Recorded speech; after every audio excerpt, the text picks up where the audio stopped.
Welcome to the I Work For Him podcast. I'm Michael Miracle, producer of the I Work For Him radio program, the voice of the faith and work movement. Our mission is to transform the workplace of every Christian into a mission field. What does that look like in your workplace? Let's find out right now. Hey, welcome to I Work For Him. I'm your host, Jim Brangenberg. Please check us out online, iworkforhim.com. That's him.com. Be an ambassador to educators. That's what we're going to talk about today. But right now, I really want you to check out the Awaken Podcast Network, awakenpodcastnetwork.com, awakenpodcastnetwork.com. Find 121 different voices speaking into the faith and work movement. If you want to find a way to connect your faith to your work, go out to the awakenpodcastnetwork.com and find a voice that you want to listen to on a regular basis that will encourage you to live out your faith in your work. Educators. Is there really any more difficult job than being an educator? Working in education, whether it's public, private education, being a teacher is a difficult thing. Working with your children is a difficult thing. Working with parents is a difficult thing. But the ultimate rewards of working with students all day long is a lifetime of rewards. It's phenomenal. Yet there's challenges in today's public education environment. There's challenges in every kind of education environment. And we brought together some school teachers, some educators from around the country just to share a little bit of their story today and to just share about what's working and what's not working and gathering together other Christian educators. We've got Craig Olsen and Terry Meier from the St. Paul School District in St. Paul, Minnesota. We've got Heather Kohnen from the Minnetonka School District in Minnetonka, Minnesota. And we've got Cuen calling in from San Bernardino Valley, Chino Valley United School District. We're just going to have a conversation, and we wanted you to listen in. If you're an educator, I want you to connect with them. Check out all the details to this conversation on our social media page and attached to the podcast where you can get a hold of these educators. Thanks for tuning in to I Work For Him. Craig, Karen, Terry, and Heather. We'll look forward to our conversation today. My friend Jim and I went to youth group together. We figured like 35 years ago, and we reconnected. And he's obviously works for I Work For Him Ministries, and we just connected on Facebook. So I'm Craig. Nice to meet you, Karen. And I'm a teacher. Terry and I are kind of work together in St. Paul, trying to build, some faith-based activities and things like that. Craig, you said you were working with kids that had some challenges, right? Oh, yeah. I get special ed kids, or I'm not sure what the proper term is these days. They seem to change it every couple of years. But kids that have special needs and that come from all over the district in St. Paul, inner city. At one time, I had told the Lord that I wasn't going to do middle school and I wasn't going to do the inner city. And that's where the Lord planted me. And I get special ed kids that go through Craig's program. And he sort of takes a look at them. And a lot of the case managers and people that feed kids into my program know me from over the years, and they know what fits and what doesn't fit. So the Lord has blessed me, and for Holy Spirit sort of comes over me. But for many years, I've hit my knees and I invite the Lord in, and He shows up. And I don't need to know exactly how it works. I just have evidence that it works, that when you stand up for the Lord, He stands up for you. And that's perfect. I want you to save some of that story because I want to ask some more details on it. Karen, okay. You're the one that started this conversation. Karen joined the I Work For Him Nation, somehow reached out to us. Yeah, no, because you got our sticker. So you joined the I Work For Him Nation. How did you hear about I Work For Him? Oh my gosh. Okay. I don't know how much to unravel this. Heather is involved in a ministry that includes teachers from Europe and the US, and it's called Eureka, right, Heather? What is that?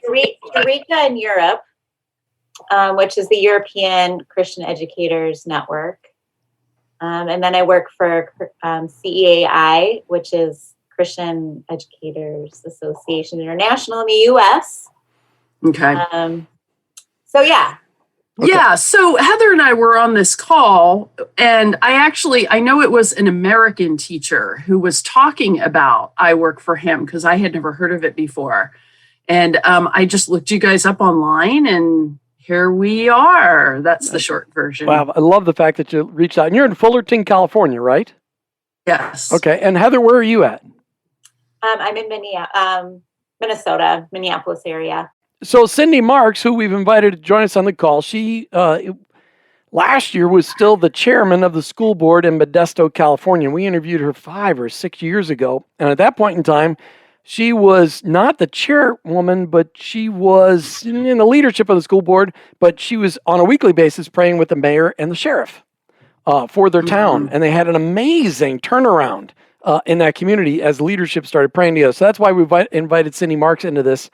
So here's a little bit about Martha and I. And again, normally if it was a weekday, we'd both be sitting here. So I Work for Him is just all about unlocking God's purpose for Christians in their work. And our whole thing is to highlight conversations that are happening around the world, around the country, to highlight stories. How's God working in your work? Ministries that are encouraging people in their work, and resources that are available to disciple people, to connect their faith in their work. And so we're working on lots of things, but it is our goal before the end of the year for you guys in education to actually have a podcast called I Work for Him Education, highlighting the stories of Christ followers in all levels of education, from administration down to teachers, actually down to maintenance people that are working in the school district, and all the way up to the people, some of which are ridiculous on school boards, that some of which had to resign this week for saying that parents just wanted their kids to be babysat, that kind of stuff. What's this all look like? But our goal is to just drive encouragement down so that everybody is finding somewhere where they're hearing faith stories and are encouraged by faith stories of what is God doing in other parts of the country. At the same time, we've also are getting ready to launch in April for you ladies, She Works for Him. And it'll be a podcast hosted by ladies for Christian working women. Because the church doesn't do a lot of encouragement for Christian working women. On a national basis, you may be part of a church that is encouraging you. But the focus is on Christian working women, encouraging Christian working women, and not only living out their faith in the work, because women don't tend to disconnect their faith from their work, but to really try to tame down that Wonder Woman complex that every woman seems to struggle with, trying to be super mom, super wife, super grandmother, if that's the case, and super teacher, super educator, super everything. They're always trying to be the end all be all. So that's just a little bit about us. Our passion is we don't sell anything. We are going to have books later this year, but our goal is just to lift up what God is doing across the country, which is why Craig and I said, let's pull some educators together. Let's just have this conversation, because Karen was looking for some encouragement, like, how do I do this? So that's why we're here. Heather, we're super glad that you've joined us. Terry, we're super glad that you've joined us. And I hope that Cindy joins us. She said she would be able to. I really appreciate you guys just being willing to share this morning. And what I'm going to do, we're not going to do a formal show today, but you guys we're going to be going back and forth at asking questions, because teachers need to hear from teachers. I've had a very hard time getting teachers on the show, because a lot of times when I'm recording, they're working, which is usually from 7 o'clock in the morning until 6 o'clock at night. And they don't have the flexibility like business people do to get on shows. Sometimes we get paid for our time. Sometimes you do. So, but I just know you guys are always working. Teachers are always working. Educators are always working. So it's been tougher. We've had some, but just not enough. Craig, to you. Thanks again, Jim, for being willing to be part and connecting us. And I was really excited to have Heather join us, because,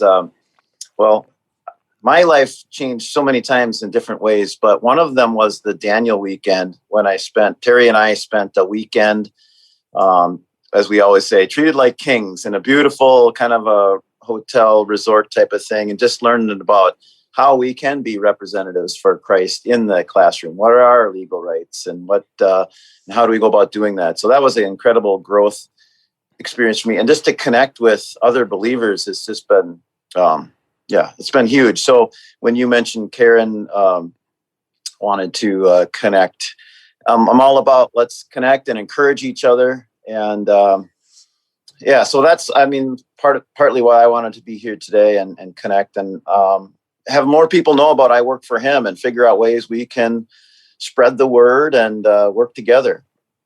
So Karen, why don't you start off with, We're here because of you. And just so you know, Heather, super excited because Craig told me about his CEAI weekend experience. He said he went with another teacher. Terry, it's great to meet you. Karen, you were frustrated. You've got a story. You're an educator in Fullerton, California. What are you teaching? Teach elementary music. Elementary. That's easy. Online. Look, here's my teaching aid right back here. My little solfege scale. How do you do that with masks on? That's what I want to know. That's just, how do you teach that flutophone thing with a mask on? I don't know that works. Okay, so this is really cool. We've been 100% online the entire school year. We're actually getting ready to send our kids back to school. Praise God. We just found out the other day that music teachers are staying online. So I was near tears when I heard that because I miss my kids. But teaching fourth grade recorders with them on mute is really, really great. I remember fourth grade recorders. That was, I called it a flutophone back then or whatever it was. It's just a really annoying and loud. Yeah, exactly. And there is an animal called a flutophone, but is it different? Okay. Into recorders now, which is much better. It's less worse.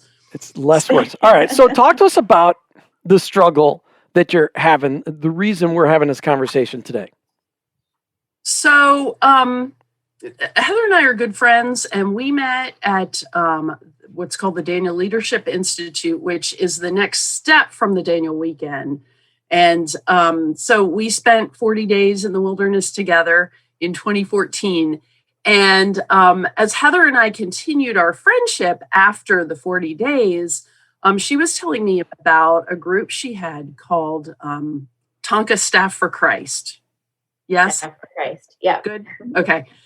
And I had really I really wanted to do something like that in my school district. And so she kind of coached me and kind of talked me through it. And I started this network. We had great success getting people onto our email list. We have probably over 60 people that receive the emails, but getting them to actually respond, getting them to, we're trying to get prayer groups started at schools. It's like crickets, And so I understand that teachers are super busy, and I was willing to step forward because being a music teacher, I don't have papers to grade. I don't have parent conferences. I don't have report cards. This is why, this is where I needed the encouragement. I need ideas. I need support. So yeah, that's what started this whole thing. I hate having my picture taken. It's such an inconvenience because I have to worry about my hair and oh wait, I actually love having my picture taken because I have no hair and I can make funny faces all the time like this. Check Martha and I out on Facebook and Instagram for all the latest on I Work For Him and, of course, those occasional last-minute special event podcasts that we do and funny pictures and conversations. Just search for I Work For Him. That's I Work, the number 4, Him. All right, so Heather, are you in Minnetonka then if you're part of the Tonka Staff for Christ? You said you're in Minneapolis here. I grew up. Well, I guess I didn't realize how familiar your work. Minnetonka, Tonka. There you go. One of the greatest commercials ever on WCCO in the 80s. Tonka. I can't remember what it was advertising, but I remember there was always an echo. Maybe Tonka trucks. I don't know. No. It was like some car dealership or something. Okay, so Heather, you're a teacher in the Minnetonka School District. Yeah. Okay. What are you teaching? I have taught it. I work half-time as a fourth grade teacher. I do a job share, so. Okay. All right. So talk to us about the Tonka Staff for Christ. Yeah. So starting in 2013, for few years before that, I had felt really prompted to start a prayer group in my school. But I had lots of reasons why that wouldn't work. I think I might have been one of Karen's people who was not stepping up because I was busy. I maybe thought no one would show up. It felt a little uncomfortable. What would people think kind of place in my life? And So I put off something that God was putting on my heart for a few years. And through a tragedy and that happened to one of the teachers in my district, God really revealed to me that, you know what, you really can't wait to follow what God's asking you to do. You need to step forward. And so a group of us started a prayer group in our school. And I had no idea that that group would lead to transformation. Like the culture in our school completely changed once we started meeting or emailing each other, kind of creating this place where teachers actually get to know each other. So hang on. So you started praying together and you started seeing the culture in your school literally change. Literally. As a matter of fact, one of the things that was so interesting was my administrator at the time, we, let her know that we would be meeting before contract hours, legally for this encouragement group and prayer. And she began to see us as an asset in our building. And I remember one day receiving an email from her saying, "Oh, I just met with another educator who is going through a tough time. And I asked him if I could pass along a request to the prayer group to pray for him." And that was when I knew that, God was like doing something. And so from there, he really put this desire in my heart, kind of this what if, like, well, what if we actually had this across our whole school district? Because I had seen how it worked in one school. Like, what would happen? And it was there where I was introduced to Christian Educators Association and Tent Makers. They're the groups that do the Daniel weekends. We put one on in Minnesota, ended up at the 40-day with Karen.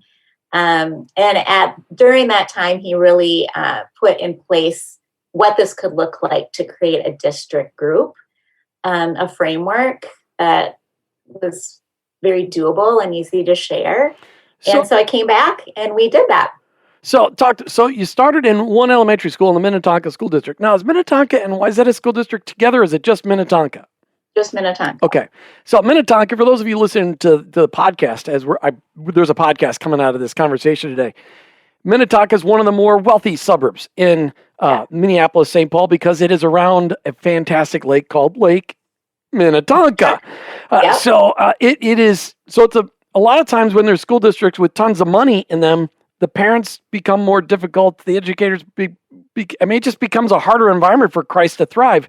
So you've really thrived in this environment. When you went to go from just in your one elementary school, because how many elementary schools are there in Minnetonka? 6. And how many total schools with junior highs and high school? 9.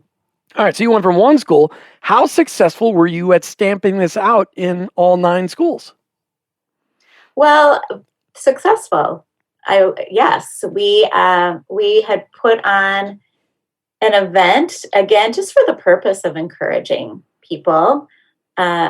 We, as an outside group, rented the media center at the high school, and we put on a breakfast on a weekend, and we just invited people from across our district, and it was amazing. We had 50 people show up. It was just a time, again, of real encouragement and really a place to launch this idea. Like, what if you could have a place at your building where people could gather, we could encourage, we could pray for each other and get to know each other. Because I think that's what Satan uses, right, is isolation. And when we feel isolated, we begin to doubt that we are making a difference. We begin to lack, feel like we're not supported. From there, we were able to really launch a great district initiative. And we have a wonderful group that we gather twice a year. The first day of workshop week, we get up at 6:30 in the morning and we have like a breakfast and prayer for our school year. And then in March, we gather too. So is this just teachers, or do you get administrators and support staff in there as well? Yep. It's everybody. Everybody. All right. Okay. We have lunch ladies. We have the lunch ladies. What a think of the greatest job in an elementary school, being a lunch lady. I remember the lunch ladies. Mrs. Belkey was my lunch lady in elementary school. I remember her because I was always excited to see her face. I was so hungry. Yeah, they make a huge difference.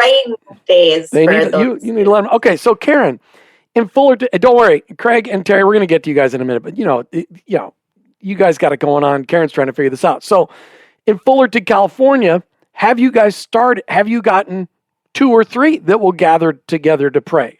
What's been you said you've tried to get it rolling, but you're not getting any traction. What have you tried? So, this is kind of not important, but I work in Chino Valley, which is in San Bernardino County. I live in Orange County. And being a music teacher, I work at 2 schools. So I have been successful at getting prayer groups going at those 2 schools. And that's been really cool. Kind of what Heather was saying. It really just changes the vibe, and we can't even explain it really in human terms. I mean, we have anecdotes of things that, that happen that are a response to prayer, very obviously, but but it's pretty cool. Just the way it just, changes, prayer changes things. We were getting ready to have our first breakfast. Heather, I was so excited. And I was so afraid to do it because I don't really have any help right now. That's another thing I've really been praying about. And I put out to the group, we need I need partners to team up with me. And I'm getting ready to retire. I'm not sure when. But, I don't want the group to die when when you retire, you're going to have full-time availability to run prayer groups at schools all over the place. We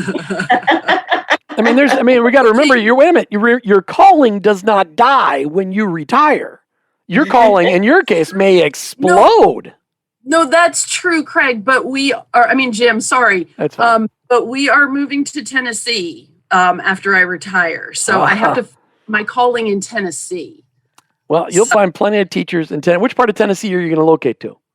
Murfreesboro. Oh, got some great connections in Murfreesboro. That's a great area. Good. Yes, because I am definitely open to. Yeah, I can't wait to see what God has for me. All right. And So anyway, and so we were just getting ready to have our first breakfast, and then COVID. Yeah. So we had the church, we had the venue lined up at a local church, and So, yeah. Well, and just as you said, Heather, this isolation thing, it is a tool of the enemy. And, we're going to just, lock down for 2 weeks. That's now been an entire year. That's nothing but the tool of the enemy to be able to see, okay, wow, look at the impact on our kids alone, let alone the 10 million people out of work. All the parents I know, and we've mentored a lot of them who have kids in elementary school who are doing online schooling, want to just kill everybody. They're just so over it, and they don't really literally want to kill anybody. They're just so pent up with frustration, and they just want their kids to get back to school, and their kids are struggling. And in places like Minnesota where they can't go outside and play because it's too stinking cold for several weeks, that's a tough one. One of the ways I keep Jim under control is to tell him to go write something. It's sometimes the only quiet I get during the day. I would love it if you would go and subscribe to our weekly blog so I can keep getting those quiet moments every week. I could use more, but I will be grateful for at least that 1/2 hour. Jim's blog is written from his heart on what our Father is speaking loudly to him right now. I think you'll enjoy it. iworkforhim.com and click on the word blog to subscribe. All right, so Terry, you're a teacher in the St. Paul school districts. Yep. You and Craig Olsen are friends. Talk to me about what your situation is, how you've seen a movement of Christ in the schools that you're involved in. I'll go back to 1999. I had come out of college with a degree in engineering, and I went to work for 3M, and I thought I would be there for life. That's the way things used to be. And after a couple of years, after about 4 years, I'd had put in the first barcoding system, and I took a transfer to Iowa where I said I would never go. Every great Minnesotan says they'll never go to Iowa. And after 2 years, I had told him 2 years and that was it. And then I took a job at Honeywell, and I knew the Lord always wanted me teaching. And I saw so much in life, what I'll call BS, that I didn't know what to do with it. So I started medicating myself. And in 99, I had worked for some other companies and did some consulting, and I was tired of partying, and I got down on my knees, and I said, Lord, you've given me all these gifts, let's boogie. And I went through treatment, outpatient treatment the next day, and he just took it away from me. And then that was on December 7th of 99. And then the last day of 99, when I was still in outpatient treatment, I quit smoking, and everybody at treatment would go out and smoke. And he just took that away from me. Although I almost picked the recliner up and threw it at the wall on day 3, but after that it was good. And so then I started substitute teaching, and I didn't know what I was getting into when I said, Lord, you've given me all these gifts, let's boogie.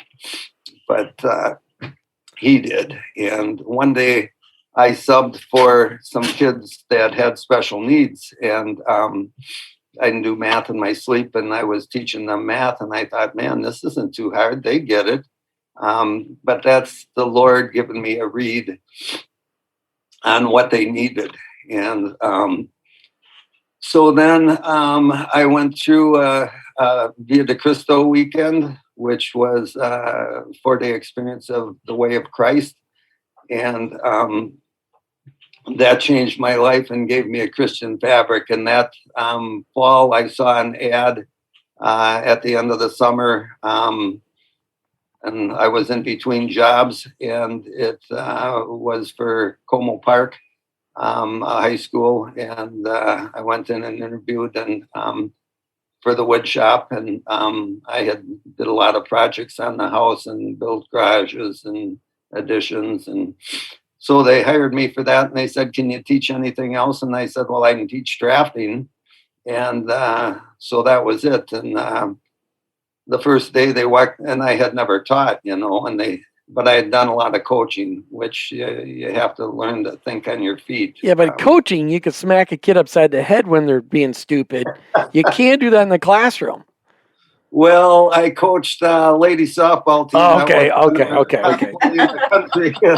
That wouldn't work so well. And I had 15 and 16-year-olds in hockey that didn't make the A team. And some of them were good enough to make the high school team. And but their attitudes, they didn't make the A team. And I thought, man, I can work with an attitude. Give me the kid.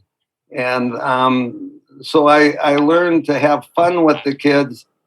So that they knew when your tone changed that something was different, and they had to pay attention. And so they walked me down the classroom the first day, and they left me. And I thought, oh man. So that thinking on your feet from all the coaching, and I coached the teams I played on in softball and stuff all through life. So it was a natural fit for me. And they started piling special ed kids into my room because they figured out I was good with them. And I had like 37 kids in the wood shop, which was incredibly dangerous. But I had run safety programs for 3M and Honeywell. So everything I had prepared me for teaching. And then, but I was only teaching half-time, and I couldn't really afford to just teach half-time. So I was subbing in the afternoons. And then I got one of the special ed teachers recommended me for another job in the district working with special ed kids only. And so I talked to the guy about it, and he was looking for somebody else, I think. And I was down in Tucson, Arizona on vacation. He called me and he hired me on the spot because he couldn't find anybody else that wanted the job. And it was the perfect spot for me. How do you see your faith playing out in that job? Oh man, it's everything because my boss is the Lord, and the school district tells you that you can't touch the kids, you can't do this, you can't do that. Well, that's not what the Lord shares with me. And each kid is looking to me for leadership in the classroom. And they started piling kids into class that mainstreaming them over the years, which was really a challenge because you had kids that had behavioral issues that are interfering with your ability to teach with the rest of the kids. And I'm a firm believer in you open your mouth and the Lord fills it. And so I learned that you can either do battle with these kids or you can partner with them. And but like I say, I hit my knees every day before the kids come into class, and some of the time they're coming in when I'm on my knees because they take city buses to me and they run at different times, and some kids want to get to my class way early. So all of a sudden, the Lord says, partner with these kids. And so I had a kid come in, and this was a middle school kid, and he was just a terror. He disrupted class. And one day I'm not going to call him by his real name, but I says, come over here, Demarius, and I'm going to show the class how to make hair smoke. And he's a willing participant, and he comes up under my arm, and I fake making his hair smoke, and he gets the attention he wants, and he loves it. And the rest of the class is looking at me like, you are crazy. But, it worked. And the kids, when they know you love them, it's a whole different deal. It is a whole different deal. We'll let you get your composure. So, Craig Olsen, what about you? Did you always set out to be a teacher? No, I think I thought teachers, once you went to college, if you didn't know what you were going to do, you taught whatever you studied. So the journey was long, but my faith journey, is it okay if I tell you about that, Jim? Jim and I went to a great youth group. I had every advantage, but I didn't live out my faith. And it wasn't until later in life I got, but like Terry is talking, I see how God's working even through my maybe disobedient or selfish phase of life. But I got to this point where I got married, and that's what I really needed, a godly woman named Kelly. And then I ran into, or had this idea to write a book. Jim and I have talked about the Vikings, and he's hurt by the Vikings, but how could you not be hurt? 61 years of failure. How could you not be hurt by 61 years of failure? We're all hurt by the Vikings.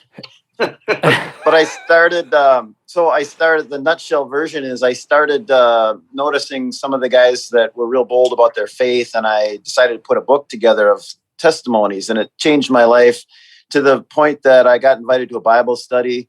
And when I was in my 50s, and I'm like, this is what I've been missing my whole life, studying the word with guys that I liked and over a period of time. And then I would run into Terry at his wood shop, and I go, how do you know all these Christians in the district? And Terry says, wear a cross on the outside of your shirt. And I'm like, well, I'm not a jewelry wearer really, but I did it anyway. And, you can see I wore this Jesus shirt on a Zoom call, and guy goes, is that a heavy metal shirt?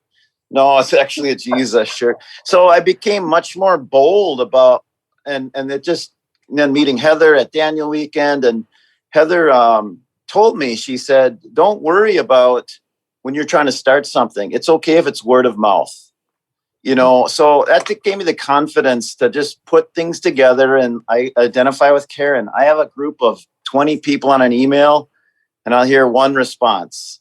and the pandemic has been hard, but I mean, the Lord's given me a spirit of just, you know what, kind of like my pastor friend says, work while it's day, just keep going, don't let we talked about the enemy. It's the frustrations and stuff. Yeah, there's enough to drive you crazy, but that's why I just wanted to get on this call when I heard from Karen and Jim. Let's encourage one another and keep going.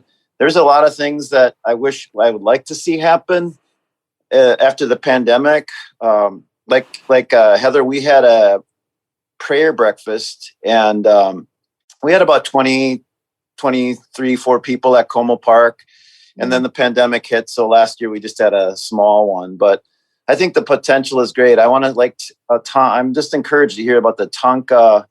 What did you call it? Tonka Staff for Christ. Tonka Staff for Christ. Yeah, Tonka Staff for Christ. I want to see that extend in St. Paul to other more schools. But I've reached out. You don't hear anything. But I'm like Karen. I want to retire too. And but I feel I connect with your idea. I want it to keep going. Terry and I know a guy named Jesse. So if you ever listen to this, Jesse, you're the next one to keep this stuff going. Okay, so let's just stick a sidelight here, because this retirement thing you guys keep speaking of, and a lot of times in the American Christian version of this, retirement means we're gonna stop getting a regular paycheck and we're going to enter an eternal vacation. Not biblical. I know Karen's going, nope, that's not what I'm thinking. It may just be a transition to do something new and different. And that's, I'm just, because we are on I Work for Him very fervent about the fact that we need to retire for Him as well. In fact, we've got a podcast that we've actually started last year called I Retire for Him, because as Christ followers, our calling doesn't die when we retire. So it's so important, and you guys are so gifted. One of the things, let me just offer just a couple of anecdotes. First of all, I did teach school for 1 year. I don't even know if I told Craig that. I taught I was substitute teaching to keep my mind fresh while I was selling cars down here in Florida, right after we moved down here in Florida. And I got sucked into teaching 7th and 8th grade math for a year at a private school full of heavily wealthy children. And I loved the teaching. I did not like the parents, and I did not fit in with academia. As you can imagine, this attitude got me in a lot of trouble. And the fact that, Terry, I hadn't coached, but I'd done youth ministry for 20 years. And when a kid's being stupid, you do something to get their attention. And you can't do that in the classroom. I had to apologize to a couple of parents, and I had one parent say, I wish you could hit my kid every day. And it's like, I didn't hit your kid. I just poked him. She goes, I wish you could spank my kid. He needs a spanking. Anyway, so I say that, but one of the miracle things that we've seen in workplaces across the country is prayer. As Heather, you started saying, just praying. And so, Karen, my challenge to you would be to just start praying for people by name each and every day. You've got the I Work for Him Nation, as you got the sticker and you got the covenant, but this is what works. Because we're hearing this is not an idea that came from Jim and Martha Brangenberg. This came from God. When you start to pray for people in your workplace by name each and every day, it starts to change you. It doesn't necessarily change them. But then you look for ways to serve them over and above what your job requires. And that starts to impact them. Then you look for ways to befriend them outside of the workplace, which once COVID is done, and we're hoping that they let it be done, because it really is done for the most part around the country. It's waning and waning and waning everywhere. They just don't want to let go of the power. So to be friends, get together with people outside.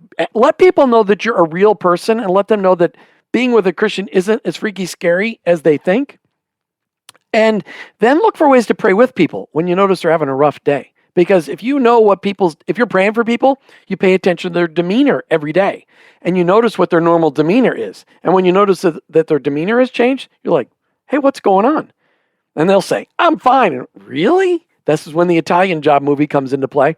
Really? Fine? Freaked out, insecure, neurotic, and emotional? Mm-hmm. Are you really fine? Well, let me tell you what's going on. And then they tell you just listen. And at the end of that, you say, listen, can I pray with you about that? I've never had anybody say no. Never had anybody say no. But all along, you're a person of excellence. Excellence defines you. It has to define you. Otherwise, people aren't ever going to listen to your faith. So, Karen, that's my words of encouragement to you. When are you going to retire and move to Murfreesboro, Tennessee? Well, I mean, when are you thinking? A couple of years from now, or are you thinking June? Are we on? no, not this June. Okay, No. all right, okay. So I'm going to go back to work in September. And if all the COVID stuff is really super crazy still with the plexiglass and, the masks and everything, I may go out December 31st. Okay. Or I might finish next school year. Okay. So it's not, so you got time. You got time for prayer to start working. Some time. So I would just choose, I don't know. Maybe you guys can help Karen choose. Who should she start praying for? Jim, I'll speak to that and the retirement issue a little bit too. I've had a prayer card for years, and it gets filled up, and I do that too while I'm on my knees at school, because it's just a good time with me and the Lord. The retirement, and I wanted to speak about Craig and how, from him coming into my classroom and seeing that I'm bold for the Lord. He had a deal where we had a picnic. And at that picnic, some of the people from CEI had showed up because of a divine appointment Craig had when he was on vacation up north. He ran into a couple people from CEI and tent makers, invited them to the picnic. They invited us to the Daniel weekend, and out of the Daniel weekend, I ended up going to the 40-day that Karen went to, and it was incredible. And I knew that it was really hard for me to do that. I have a big yard, I have 2 big dogs, and so those big dogs went with me. And it was really hard to be there, but I knew it would be harder for me to not be there. And so out of that, Craig started a Bible study at school. And I've learned over the years that, the Muslims get their prayer rooms. And if they get their prayer rooms, that gives me rights to be bold in the school. And by wearing the cross, I've heard it say, preach the gospel, even if you just have to wear it. And you get people coming to you and looking for prayer.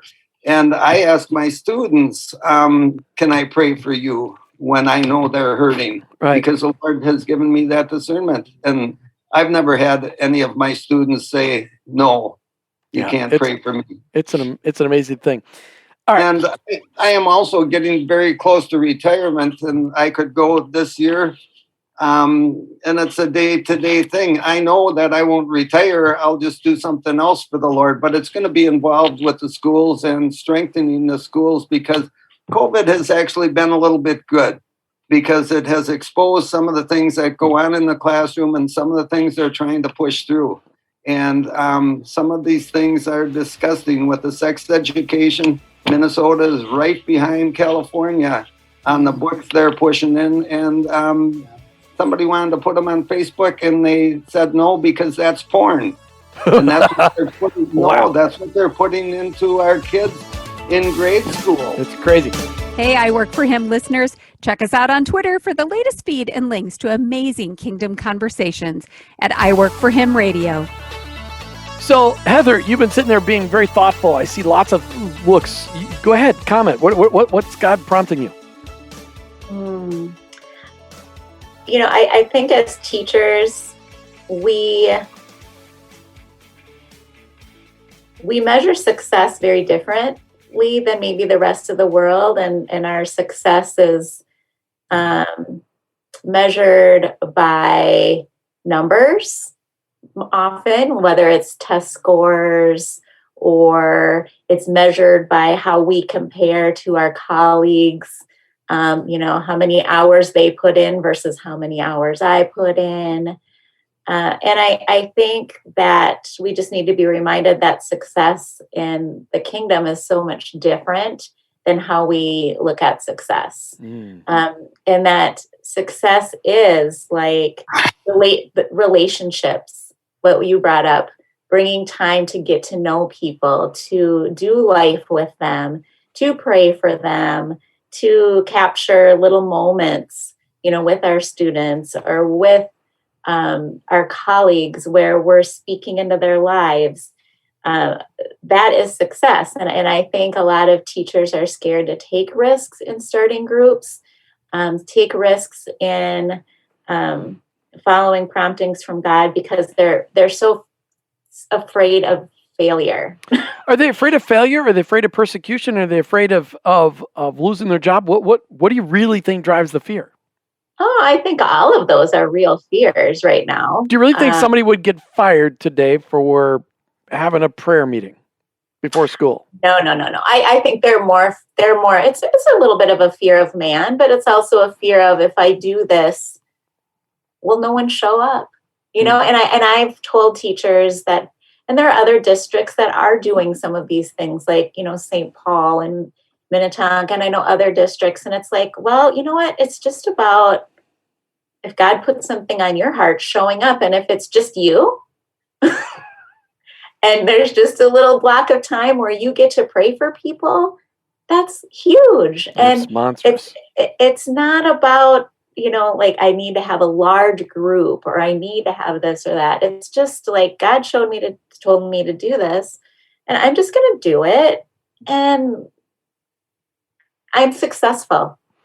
We need to remember that only one guy invested in Billy Graham. Yeah. You don't know if the next person you're going to talk to is Billy Graham.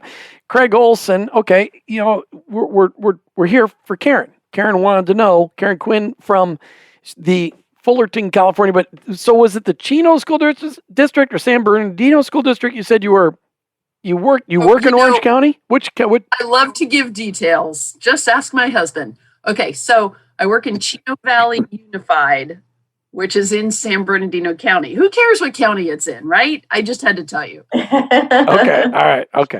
All right. So we're here to encourage Karen Cuen from the Chino Valley Unified School District in the San Bernardino Valley, which sounds really nice, but they get their water from Colorado. So one day they could be in trouble if Colorado says, no, you can't have my water anymore.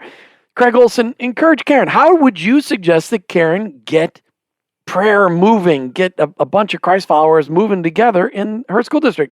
Do you think Karen's alone in the school district as the only Jesus follower? No, that's what part of my message is you're not alone. There are people and surrounding school districts too. Maybe there's a verse, I'll get the verse wrong, but the essence of the verse is, we direct our plan or our steps, and God directs our path. The verse that I'm talking about. And most of the time, whatever happens really isn't what I think is going to happen. And so it might look totally different, Karen. I just think that the more we connect, as a group of believers nationwide, I just think we're going to keep strengthening. I got to tell you one thing about prayer. When the pandemic started, the former Viking, Jim will love this, on the 98 team that broke your heart, Anthony Bass is a pastor, and he came on. He was my keynote speaker for our big event.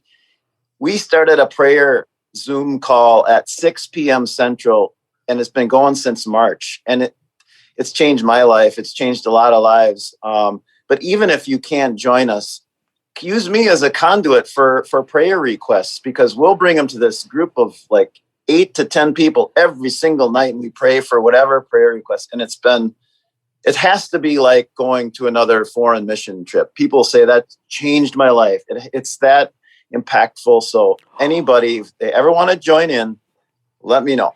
Go ahead, Jim. That was fantastic. Thank you for saying what you just said. There's an organization you guys all got to check out. It's called followerofone.org. Followerofone.org. They do, don't be turned off by this term, they do marketplace missions trips. They teach you to have the mindset of preparing and going to work like you would prepare and go on a short-term missions trip. And they've got another one coming up. It's either late March or early April, where you can join that trip and you'll be gathered together with people that are from all different kinds of professions, learning how to have the mindset to flip on, hey, my workplace is my mission field. In my mission field, I may be the only Jesus my coworkers and employees may ever meet. Karen, would be a phenomenal start, because you're gonna meet people. I'm sorry, Heather, go ahead. Well, Christian Educators Association, we are. What's the website for Christian Educators Association? ceai.org. But we are starting a program called Awake, which is ambassadors working as kingdom educators. And it is really about that, like, what does it look like to have that mindset as an ambassador, as a kingdom educator, not just a public school educator, but kind of that same concept that you're talking about as that mission trip feel. What does that look like? Because we are in a foreign land and we feel it more and more every day in public education. Like, this is so foreign. How do we navigate it as ambassadors? That is great. We need to What does Awake stand for? Ambassadors working as kingdom educators. Ambassadors working as kingdom educators. So you can find out more online, ceai.org, Christian Educators Association International.org, ceai.org. All right, a phenomenal conversation. And here's what I want to do. I'd like to draw it to a close. But just one more question, really quick, give an answer. How would you like the audience that gets to listen to this conversation praying for you as an educator? First, Craig Olsen, St. Paul School District. How do you want the audience praying for you? Really quick.